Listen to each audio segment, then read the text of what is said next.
Hey there. Before we get started, I just wanted to come on and ask you all a favor. In our research, we've discovered that the vast majority of you do not actually like and subscribe to our podcast. And so, if I could ask you to do so, I won't ask you for anything else. And I promise to make this podcast the best I can every day. Me and the team really strive to do that for you. And so, if you could do this for us, we would be eternally grateful. Thank you so much. Hi, I'm Mickelle Weber, founder and auteur of House of Peregrine. Expat, immigrant, pioneer, none of these were a fit, but Peregrine describes what we are all about perfectly. Those that craft their life story with intention.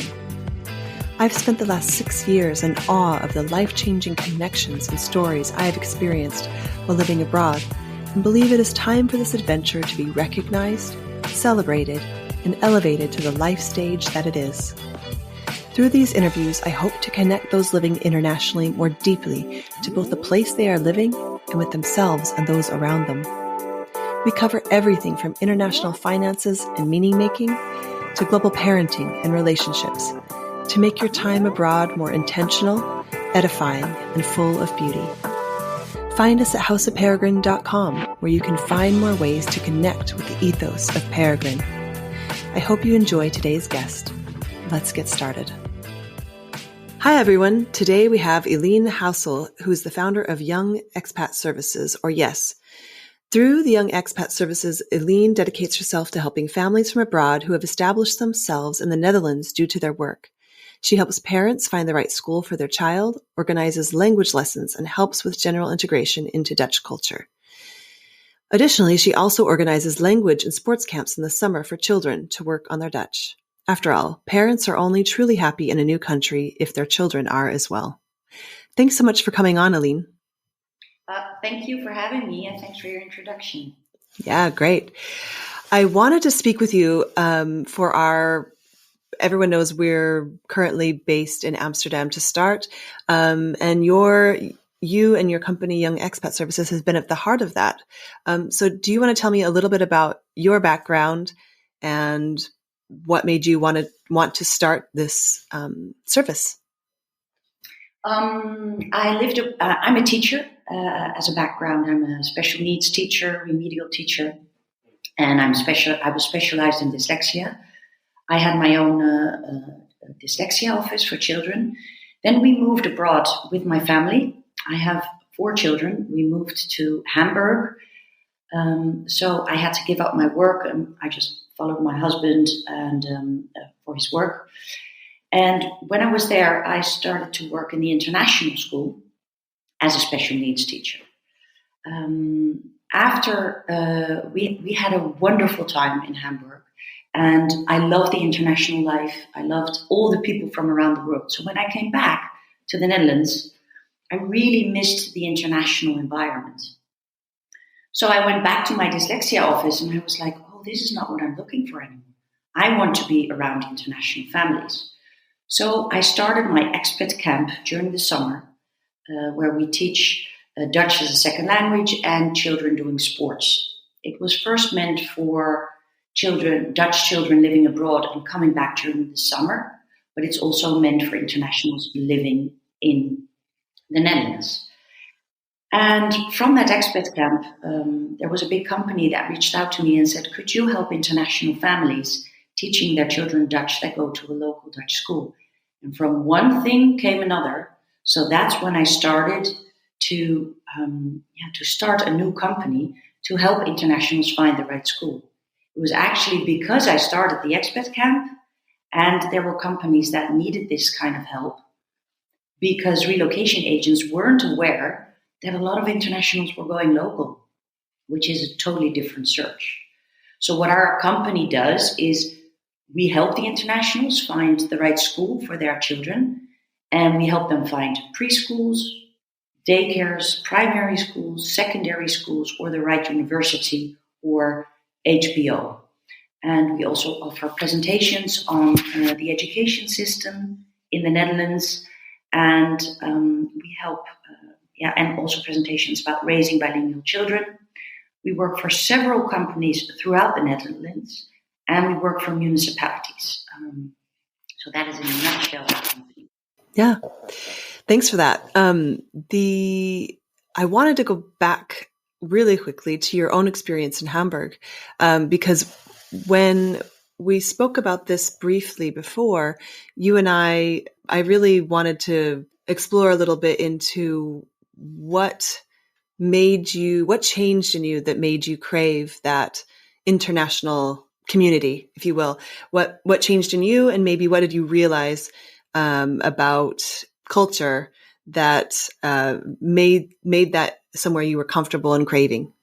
I really looked forward to moving abroad, and I love changes. I love adventures.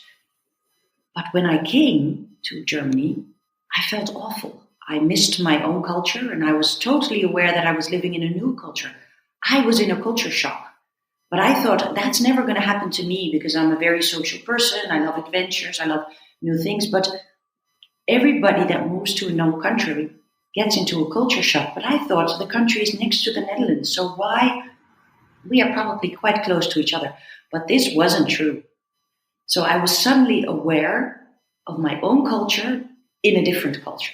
And that I felt awful and homesick. So I went back home too much, which is, of course, not good for the integration.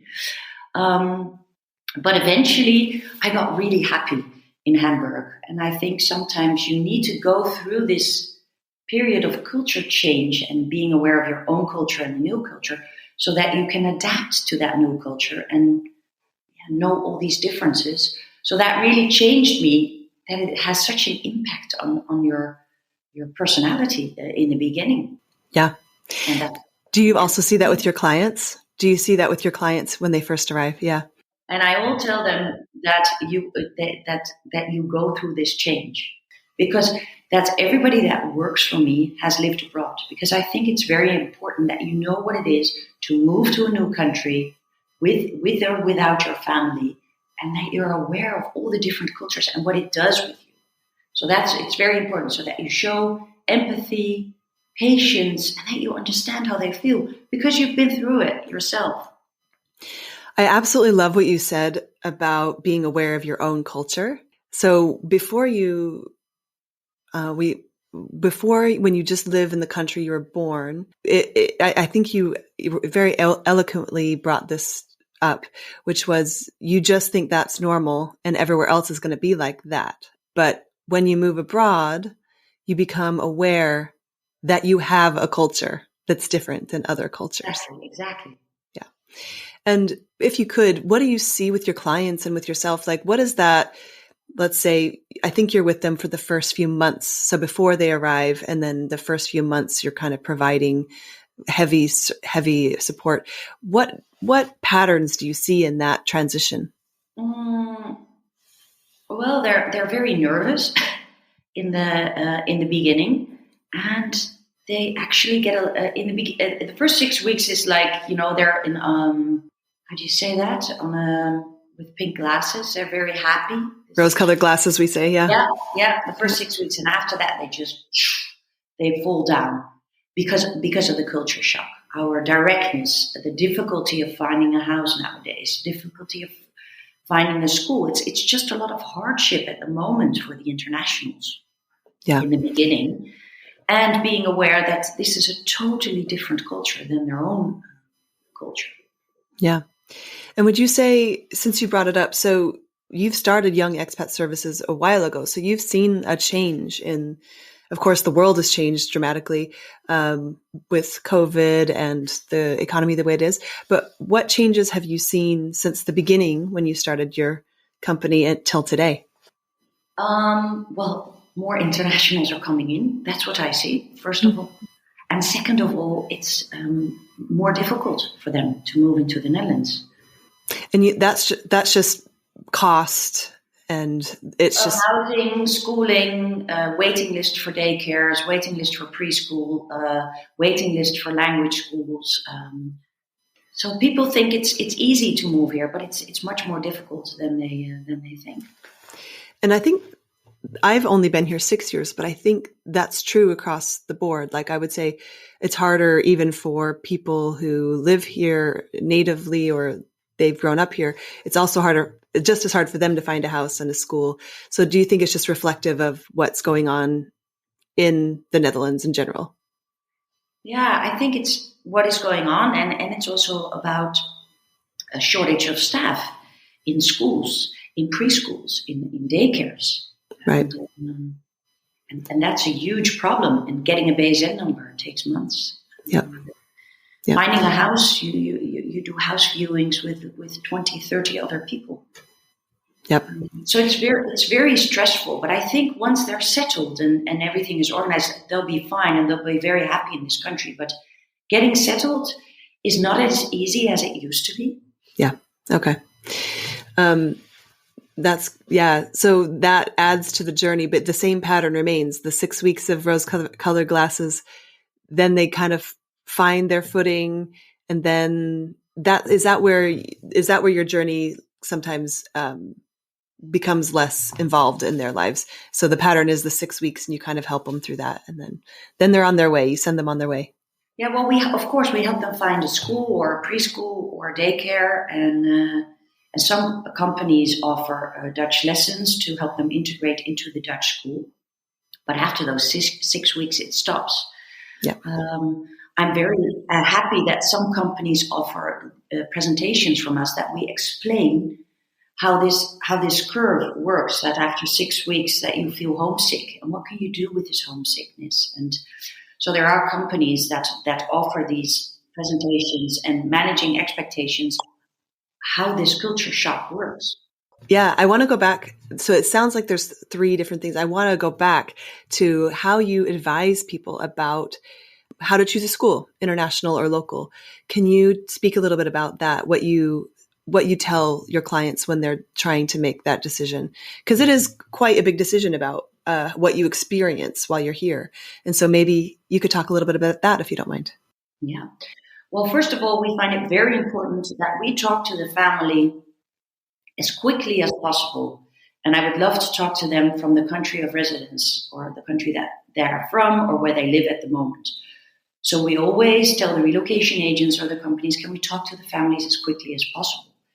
When we talk to them, we ask them, how long are you planning to stay in the Netherlands? If a family would say to me 2 to 3 years, and then they're planning to move around, then our advice would be an international school. Because if you're moving around, then it's like a recognized curriculum for the child, and settling in is much easier in an international school than in a local Dutch school when you're planning to move around.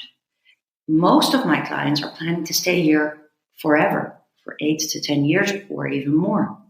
And they want to integrate into the Dutch education. So then I explain how that works. And we help them make the right choices. I see. So if you're staying for a shorter time, we always advise international school and not a Dutch school. Okay. And that largely dictates where you live in a way. Is that true? Do you see that as true? So if the international schools in Amsterdam are full, you might consider Hilversum, or is that, do you advise around that, like between where their office is and where their school is? Yeah, of course. Well, if they're interested in an international school, we have to start with the application procedure as soon as possible. So I tell them that we have to register to a few different schools, and that I want to find an available seat in a school before they come to the Netherlands, because an international school determines where you're going to live. So I tell them to, we register either to Almere or Amsterdam or Hilversum in Amsterdam. It also depends where they work. So we look at train stations, we look at traveling time, things like that. But we need, if you go to an international school, that determines where you're going to live. Makes sense. And I want the parents to live close to the school and not have the child travel to the school, because that's not the Dutch way of living. I try to explain that. Explain it to me. Explain it to our listeners. So I think it's really important that if you move to the Netherlands, you can really have a Dutch life. And that means that you live in the neighborhood where your kids go to school, and that the one that's working needs to travel to his work, and not the other way around, like living in Amsterdam and traveling to Hilversum for a school. If it could be the other way around, it would be much nicer, because then you can have a Dutch life with cycling to school, having spontaneous play dates. After school, when you pick up your kids, they want spontaneous play dates, even in international schools.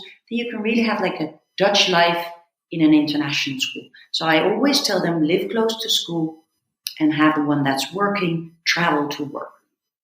Yeah, it's great advice. And I totally agree. It's a different way, maybe, depending on where they're coming from, of looking at how to plan your life and your time and your child's time.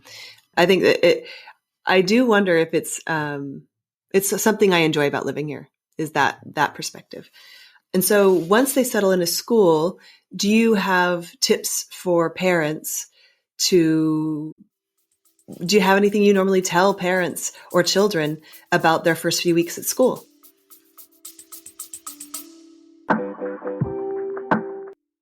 Did you know that House of Peregrine has an app? It is full of resources, information, and products to make life as an international more connected and more intentional. As a member of House of Peregrine, you also now have access to exclusive discounts, products, guides, and events to make life more fun and connected. Simply download the app at houseofperegrine.com and save it to your home screen. Okay, back to the show.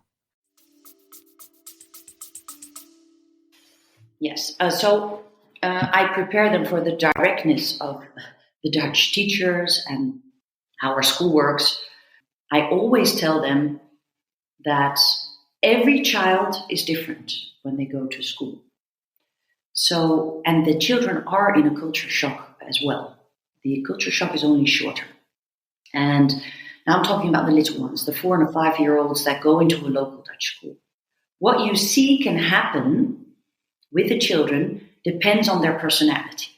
So let me give you an example. If you have a very open child, some children are just very open. They could go to school. For instance, you have a Russian child who's very open, then it will start to talk Russian to other children and to his teacher and start to play with other children. And it mixes up a little bit of Dutch that he's heard and it uses the Russian. But you also have very silent children that want to observe. And they will start talking Dutch when they know for 100% sure that they are using the right sentence sequences, if they have enough vocabulary, and they could be silent for a year or so. But then teachers could think, what's wrong with this child?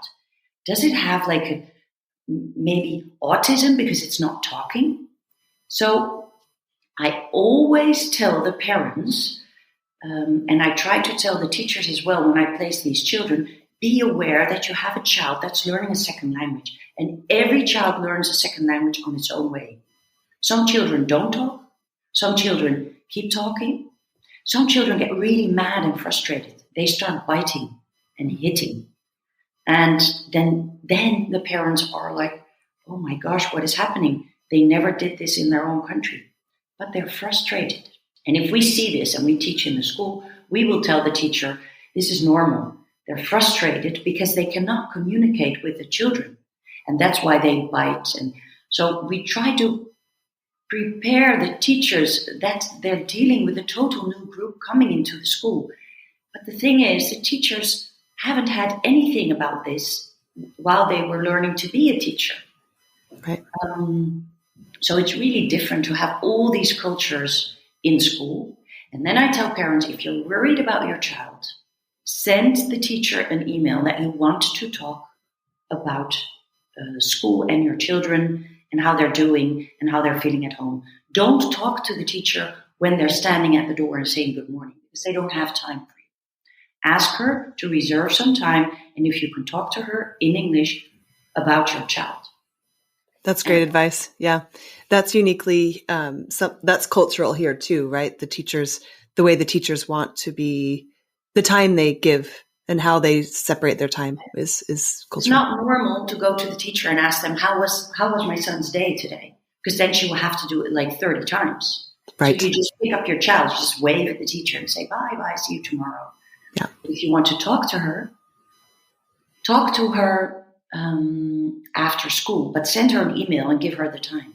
Great. And I think it's also very important that if you run into a problem, with a teacher in school that you explain. For instance, in some cultures, it's not normal that you talk about he might have ADHD or he might have autism when they're very young.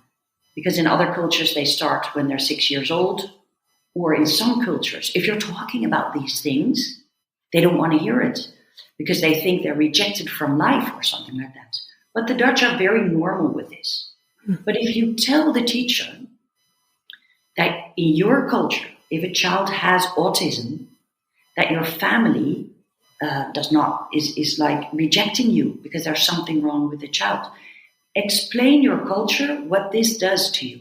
If the teacher says something to you, just tell them like, oh, we're from Italy and this is how it works. And we go to school from the age of 6. So we're not used to having these diagnoses when they're 4 or 5 years old. So it shocks us. Tell the teacher about your own culture and ask her, is this really Dutch to do it this? And she will explain it to you. So always explain your own culture and how it feels for you because the teacher has no idea. That's such great advice. It's really, really priceless, actually.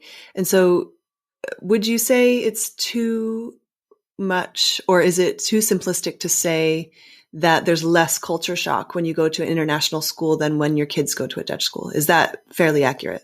Totally, yes. Yeah. And you know why? First of all the internationals, the parents that are around you have been in the same situation, so are very, very helpful. And the kids in class have all been in the same situation. And the teachers are trained for this. So if you move to an international school, you will get a buddy. And the teacher is aware of your cultural difference. And the parents will really help you. And in a Dutch school, Dutch parents that have never moved are not aware what you're going through. Are not aware that you do not know anybody. Are not aware that you might be very lonely because you don't have any friends yet. Or you have to settle because you just moved. They are just not aware of it.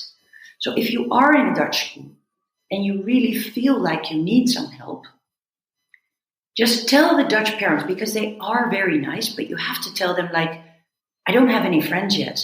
Do you have time to have a coffee because I don't know where to buy a vacuum cleaner or something like that? Just say that. Because these Dutch, they will just run through the playground and say, yeah, let's have a coffee. You never have a coffee. But just if you tell them that you hardly know any people, that you need to find your way around, if he or she would have time for a coffee, just to help you, then you will have an appointment immediately. Or if you ask your neighbors, but you have to tell them what kind of help you need. It's great advice anytime, but especially now. I always describe it like they're just living their lives and we're living an adventure. Yes, exactly. And they're just genuinely living a different kind of life, right? And so you have to kind of remember that when you're my children are in a local Dutch school. You have to remember the different perspectives that you're coming from, for sure. And just be a little vulnerable, I think is the right word. Yeah. That you just ask them what you need, and then they're really nice, the Dutch.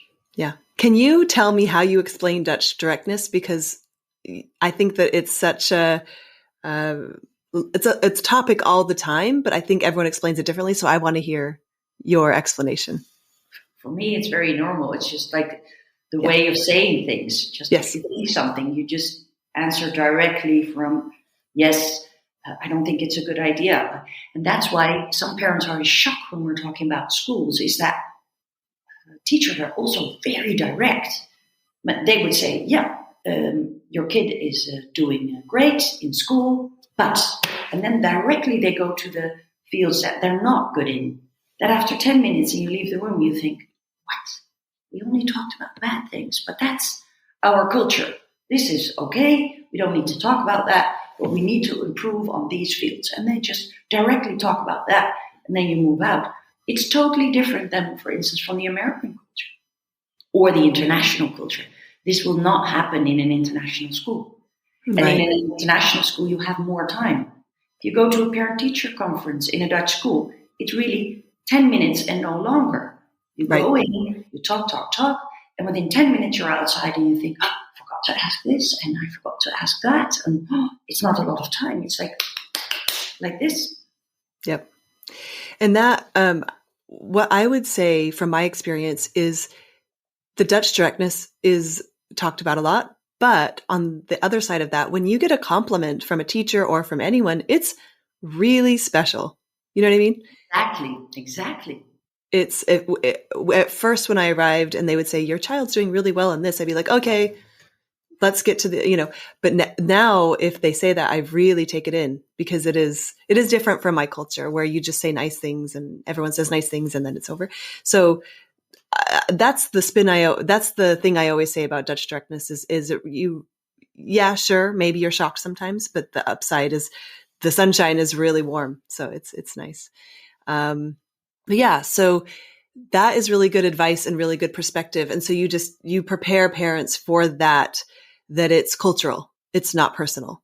Is that basically? Yeah, it's all about managing expectations. Yeah.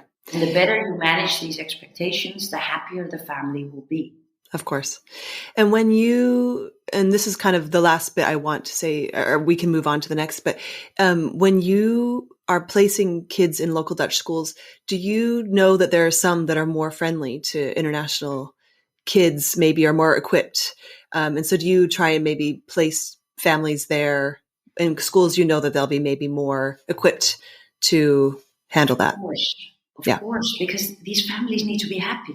Yeah. And I can give you an example. When I always, or one of my consultants, when we start our first introduction call, people would always say to me, I want the school with the highest CITO score because we want to be in the best school. And then we say, well, all Dutch schools are good.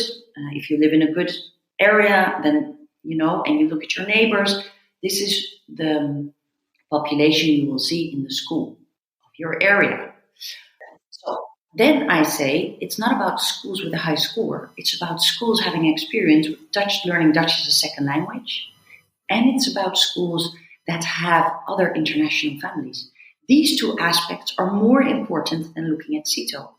Because if you look at the highest CITO score, it says more about something about the population of the school.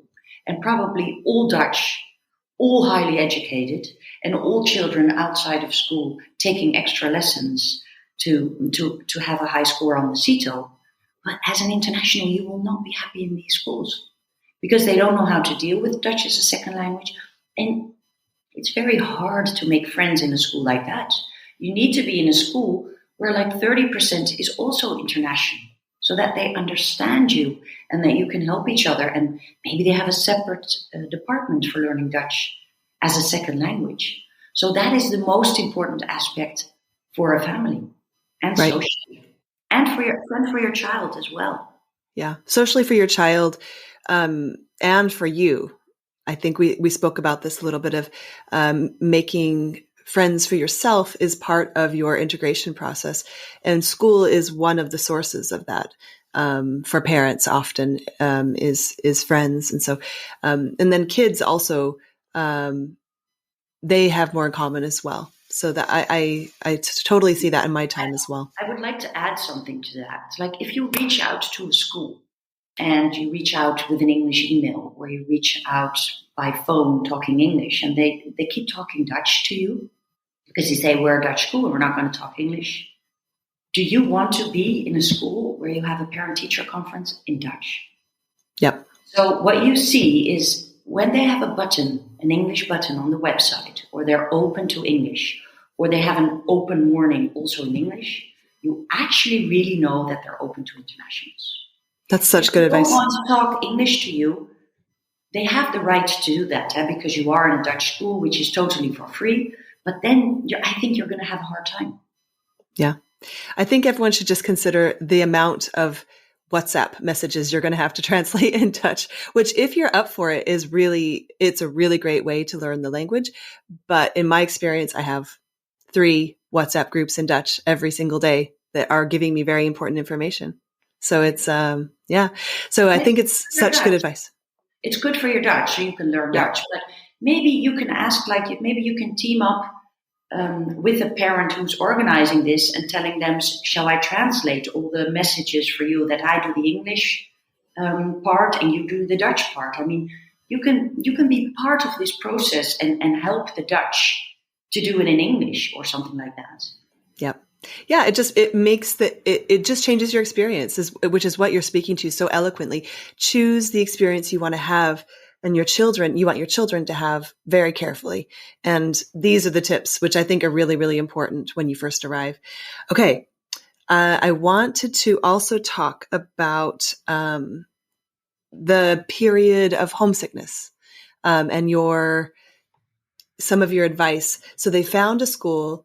They're kind of settled. The boxes are getting less and less in their house. They found a house, which is a miracle in the Netherlands in some ways. And so, well, I guess maybe we should first talk about, back up. What do you do to help parents find a house? Do you have agents that do that, or do you just basically give them an area that they need to look in around the school? No, they work with a housing agent who is specialized, and it just depends if the relocation agent gives them a housing agent, or if they're a private client, we can help them with some addresses of international Dutch companies who are very good with expats. Okay. So then you kind of guide them. Okay. You basically say, this is where we're looking at the school. This is the area they maybe should look in, and then they do that. No, I say first a house, then a school. Oh, okay. Unless you go to an international school, it's first a school, then a house. I see. Because it's so difficult at the moment. If I would say first a school, then I would make it impossible for the housing agent to find a school within that budget in that area. So we say first a house.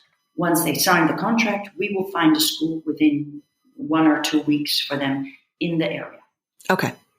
Okay, that makes total sense. And so that's a difference between the international route and the local Dutch school route. Cool. And then, so they've settled in, they're getting their boxes. They may not have a vacuum, as you said. They may not know how to buy certain things, but now this is the moment when this homesickness settles in that you were talking about. So what advice do you give, or what perspective do you give your clients when they're dealing with homesickness? Well, first of all, I tell them that they should also be honest to their children. So if their children are homesick, then of course they feel guilty. They're homesick themselves, but they took their children to another country. So if your child says, I don't like it in school, I miss grandma, I miss my friends, then you can say yourself, I miss my family as well. And that's all. Just tell them that you're homesick as well, because that is the situation. And how you can solve this, well, you can't really solve it because you have to go through it to be a happy person. That's just the thing. You have to take it. But what I always say is try to find people from your own culture because they make you happy, because they understand you. So sometimes in school, try to find, if you're American, try to find another American family and meet up with them. And try to live in the same rhythm as you did in your own country. And maybe try to find some food that you have in your own country. I mean, I know my kids would miss the Dutch cheese and the pindakaas. And I would try to find a shop in Hamburg or ask my friends to take Dutch cheese and pindakaas from the Netherlands so that we would have a little bit our own Dutch food.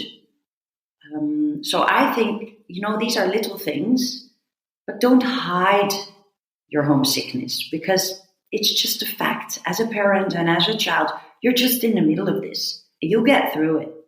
And meeting up with other families that are from the same culture helps.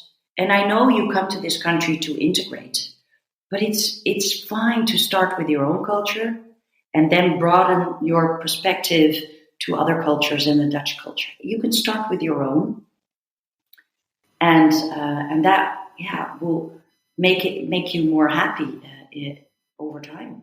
Yeah, it's a longer process, right? So it's in the first days, having a little bit of camaraderie is nice. If you're all kind of doing the same hard thing, you can ask each other questions, and it is nice. It's such good advice. To at least find people who have arrived at a similar time, even if they're not from your country, is what I found. You all don't know where to buy the vacuum together, and at least you can share your findings, however, your triumphs, however small, and your your pain. That's such good advice. And so that you will get through this, and your children want to know you. All children want to know their parents, but in this experience too, you're allowed to feel homesick as well and show that to your children. Is such great advice. Show your emotion as well. Just tell them, I miss my mom. I miss the neighbor. I miss my best friend too, just like you. And that's it. Yep. I had a moment when we first moved here where I would just say, I don't know a lot. And my 5-year-old said, Mommy, what do you know? And that we make a joke about that in our family now because it's been enough years, but there's a lot you don't know when you first arrive. And so that vulnerability is scary to do with your children because you came from somewhere where you were a fully formed adult and now you're learning a lot of basic things. So it is a really lovely thing. And that's such great advice. Thank you for sharing that, Eline. And it's going to be very funny because in like a half year or 3/4 of a year, your child will speak perfectly Dutch. And you will be in a store asking for sugar, but saying it in a different way. And then you will be corrected by your little one saying, no, it's not sugar. You have to say sugar. So they will correct you because their Dutch is much better than your Dutch. So it's the other way around. It's forever. Yeah. And you always, I don't know if this is true, and maybe you can speak to this a little bit more personally. I think, and my kids aren't old enough for me to know this yet, but I think it will forever change our relationship having this experience because they've seen me learn another language as an adult and they've learned it as a child. And we've had this vulnerability between us. I think it will change our relationship forever, the way we relate to each other over their lives, and my life. And so would you agree with that? Having that experience? Totally. First of all, I think it's the best experience of my life. I mean, I lived abroad as a child, but also with my own family. I think it has really brought us closely together, really close, because we were all very vulnerable. And that you learn that friends could be a kind of family because you don't have your family around and you have to do it with your friends. And you're really close with people that are not your family, but friends. And it really changed our life. Really. Yeah. And I'm very happy. I would have never missed an experience like this. And I hope my children will all have an experience like this when they grow old. Yeah. Yeah. It's really lovely. I want to know if there's anything you would like to add, because I think you've given us so many gems and so much wisdom and practical things. Is there anything you'd like to add about children, school, living abroad that we haven't covered? Well, what I would like to add is about my expat camp.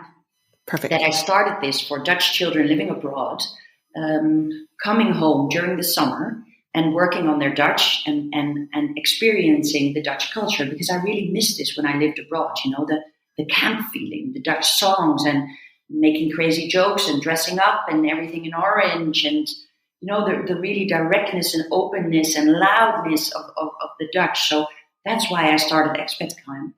But it's very funny that the internationals that live in the metropolitan region of Amsterdam also want their children to experience this. But within the expat camp, it's a very safe environment because it's with children from around the whole world.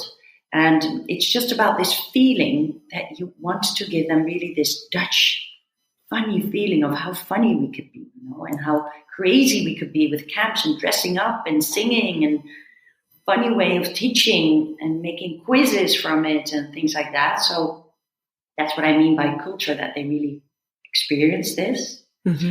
And actually, I wanted to end this podcast because I always tell my internationals and also in presentations is that Dutch kids are the happiest kids of the world. And then you think, why? And then it's because they hardly experience any academic pressure. They hardly get any homework until the age of 10. The advice on senior school is only on relative intelligence. They have less anxiety, stress, and they live in a relaxed environment with a lot of sports. And there's a lot of family time. Parents being home on time to have a family dinner, because there's not a lot of commuting time if they live close to school and work, and the distances are just not very far away. So I think all the internationals that are listening is that you are giving your kids the experience of being the happiest kids of the world by moving to the Netherlands. That's a great way for us to end. Eline, thank you so much for joining us. And I cannot thank you enough for all of this wisdom. And we'll put your information for people to contact you if they're thinking of moving to the Netherlands or if they're interested in the summer camps in the show notes. And yeah, thank you again. Thank you very much for having me. Okay, that's it for today. I hope you've enjoyed our show. For the latest insights on living internationally, join us at houseofperegrine.com to find out how you can connect with our community. Let's craft our life story with intention together.